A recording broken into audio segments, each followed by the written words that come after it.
থেকে চাল চুরি করতে গিয়ে হাতে নাতে ধরা পড়লেন তৃণমূল নেতা। অভিযোগ, স্কুল শেষ হওয়ার পর ৮ বস্তা চাল টোটো করে নিয়ে পালানোর চেষ্টা করেছিলেন। সেই সময় তাকে হাতে নাতে ধরে ফেলেন স্থানীয় বাসিন্দারা। এরপর স্কুলের সামনে বিক্ষোভ দেখান তারা। এই ঘটনাটি ঘটেছে পূর্ব মেদিনীপুরের এগরা ১ নম্বর ব্লকের নেগুয়ায়। বুধবার বিকেলে নেগুয়া সুন্দর নারায়ণ হাই স্কুলের গ্রুপ ডি কর্মী তথা তৃণমূলের প্রাক্তন পঞ্চায়েত সদস্য মানিক বেরা স্কুলের মিড ডে মিলের চাল টোটোতে করে নিয়ে বাড়ি যাচ্ছিলেন। সেই সময় সন্দেহ হয় স্থানীয়দের। জিজ্ঞাসা করতে গেলে মানিক বেরা সেখান থেকে পালিয়ে স্কুলের মধ্যে ঢুকে পড়েন। তখন টোটো চালককে জিজ্ঞাসাবাদ করতে থাকেন স্থানীয়রা। ভয় সত্যি কথা বলেন তিনি। ওই চাল চুরি করে দোকানে বিক্রির জন্য নিয়ে যাওয়া হচ্ছিল বলে অভিযোগ। হঠাৎ করে দেখতে পাই যে একটা স্কুলের মধ্যে একটা টোটো, খালি টোটো ঢুকে গেল। কিছুক্ষণ থাকার পরে একটা টোটো বেরিয়ে এলো। তখন আমি সেই টোটোওয়ালাকে দাঁড় করিয়ে ওনাকে জিজ্ঞাসা করলাম যে তুমি কোথায় গেছিলে। তখন উনি বললেন যে ভিতরে গেছিলাম। টোটোতে কি আছে, কিন্তু এরকম পর্দা ফেলা ছিল। তো উনি কিছু সদুত্তর আমাকে দিলেন না। তখন আমি কি করলাম না, দেখার চেষ্টা করলাম টোটোর মধ্যে কি রয়েছে। তখন দেখতে পেলাম যে স্কুলের চাল। তখন ওনাকে বললাম যে তুমি চালটা কোত্থেকে নিয়ে এলে। তখন বললো যে আমাকে ভিতর থেকে দিয়েছে। মানে কে দিয়েছে তোমাকে? তখন উনি বলেন যে মানিক বলে, আমার কাছে রেকর্ডিং আছে, মানিক বলে একজনের নাম উনি বলেছেন।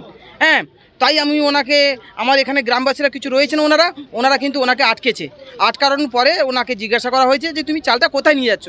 তখন উনি বলছেন যে কটো জানা নামে এখানকার আমাকে একজন ফোন করেছিল, সেটাকে নিয়েছে। তখন বলছেন যে আমি চালটা নিয়ে যাচ্ছি বিক্রির জন্য। হ্যাঁ, মানিক বললেন যে মানিক ব্যক্তিটা কে? মানিক হচ্ছে এই স্কুলের কর্মী, গ্রুপ ডির একজন কর্মী।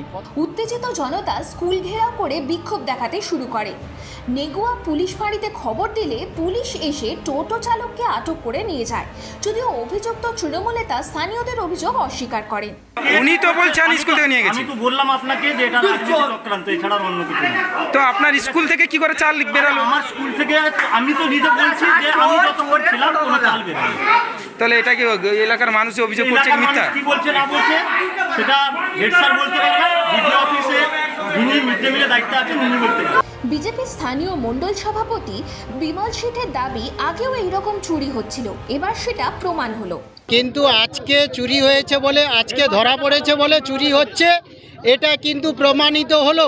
কিন্তু এর পূর্বে চিরন্তনভাবে এইভাবে ৬ বস্তা ৮ বস্তা ১০ বস্তা করে রাতের অন্ধকারে কিন্তু চালের বস্তা এখান থেকে অন্যত্র চলে যেত। দাদা দিদি ইত্যাদি রয়েছে, তাদের খাতে চলে যেত। কিন্তু সেক্ষেত্রে আমরা বিডিও অফিসে, এসআই অফিসে সব জায়গায় জানানোর পরও তারা বলতেন যে প্রমাণ বা ধরা পড়লে তখন বলবেন।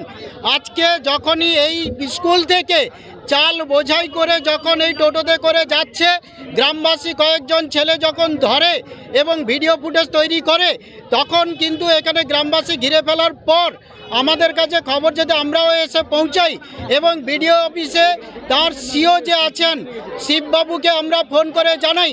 দুবার জানানোর পর 3বারে তিনি বলেন যে নেগুয়া স্কুলে হেডমাস্টার মশাইকে আমরা ফোন করেছি, কিন্তু তিনি অস্বীকার করছেন যে এই চালের বস্তা নেগুয়া স্কুলের চালের বস্তা নয়, অর্থাৎ নেগুয়া স্কুলে চাল চুরি হয়নি বলে তিনি হেডমাস্টার মশাই বলেছেন। আমরা সেই কারণে এখানে জড়ো হয়ে দাঁড় করিয়ে রেখেছি এবং বিডিও অফিসার থেকে যতক্ষণ পর্যন্ত না আসে তার জন্য এখানে অবস্থান করছি। তাতে কিন্তু বিডিও অফিস থেকে পুনরায় ফোন করে তারা বলেন যে আপনারা প্রশাসনকে আমরা পাঠিয়েছি, তার প্রশাসনের কাছে সিজার লিস্ট হিসেবে এখানে সিজার লিস্ট তৈরি করে প্রশাসনের কাছে পাঠিয়ে দেন। স্থানীয় ফাঁড়িতে স্যারকে বলা হয়েছে, তিনি এসছেন, তিনিও নিয়ে যাচ্ছেন। এই ঘটনায় আইনানুগ ব্যবস্থা নেওয়া হবে বলে জানিয়েছেন এগরা ১ নম্বর ব্লকের তৃণমূলের পঞ্চায়েত সমিতির সহসভাপতি সত্য চক্রবর্তী। খবরটা আমরা শুনেছি, তার যথোপযুক্ত তদন্ত হবে। পুলিশ তার প্রশাসনিকভাবে আইনানুগ যা ব্যবস্থা গ্রহণ করবে। ব্যক্তিগতভাবে কেউ কোনো রাজনৈতিক দলের সাথে যুক্ত থাকতে পারেন, কিন্তু স্কুলে বা কোনো প্রশাসনিক জায়গায় অবৈধ কাজ করলে তার রাজনৈতিক পরিচয় হাইলাইট করার কোনো উদ্দেশ্য আছে বলে মনে করি না। তিনি যদি তৃণমূলের সাথে যুক্ত হন, নিশ্চিতভাবে দল ব্যবস্থা নেবে। দল কি তিনি প্রকৃত তৃণমূলের সাথে যুক্ত কিনা অভিযোগ করলেই যে যুক্ত হয়ে যাবে এরকম কিছু নয়। তবে সেটা তদন্ত সাপেক্ষ ব্যাপার, প্রশাসন যেরকম তদন্ত করবে। আর যদি দলের সাথে যুক্ত থাকে এরকম কোনো ব্যক্তি, দল তার ব্যবস্থা নেবে। কিন্তু ওই কেউ অভিযোগ করলো বলে অভিযোগের ভিত্তিতে কিছু হয় না। আর রাজনৈতিক পরিচয় ব্যতীত তিনি স্কুলের যদি স্টাফ হন সেটা প্রশাসনিক বিষয়, প্রশাসন নেবে। কিন্তু প্রশ্ন উঠছে, যে চাল শিশু ও গর্ভবতীদের খাবার জন্য সরকারের তরফে পাঠানো হয় সেই চাল কিভাবে চুরি করছে তৃণমূল? Bureau report, Ritam Bangla.